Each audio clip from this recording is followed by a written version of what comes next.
Хора, днешното видео ще караме от подмоста, дето е Дунава, до Покрайна. Ако искате да знаете, никой не ни е докарал, ние сме си карали колела. Тук това видео ви хареса, оставете един лайк и се абонирайте за канала, за да ме следвате, когато качвам нови видеа.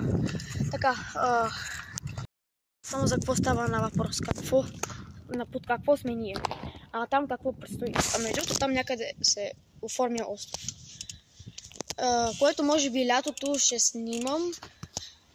И ако искате, пишете в коментарите, искате ли едно видео на това или не искате.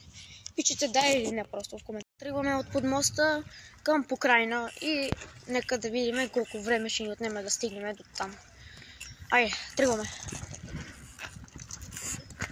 Хора, сега сме на беседката на Антимово, близо до центъра. Ние дойдохме в Антимово, само защото има събор. И просто така решихме с моите приятели да дойдем. Мен ми е за първи път в Антимово с колело. И, нали, ако не забеля, имахме малко технически проблеми, понеже ме размиваха и, нали, тия другите неща. Сега се отправяме към центъра на Антимово, където ние сме нашли принципно специално за събора. И ще очаквайте горе-долу време, след което ще идем в Покрайна. Ще има малко кадри от центъра на Антимово и, нали, да. Това и на наши панаири. Да сте живи и здрави, момичета.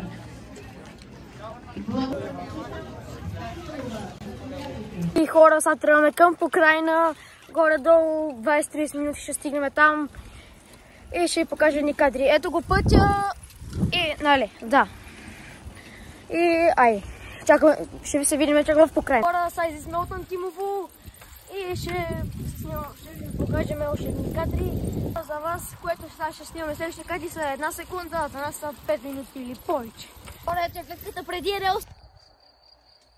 Ето ги хубавите релси, с които не минава по близо кола. Ето минаваме релсите. Стават няколко километра до Покрайна, ще се видим в Покрайна.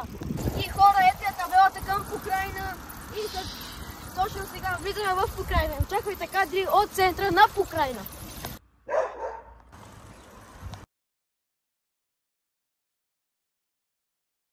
Хора, ако това видео ви харесало, оставете един лайк и се абонирайте за канала, за да ме следвате всеки ден.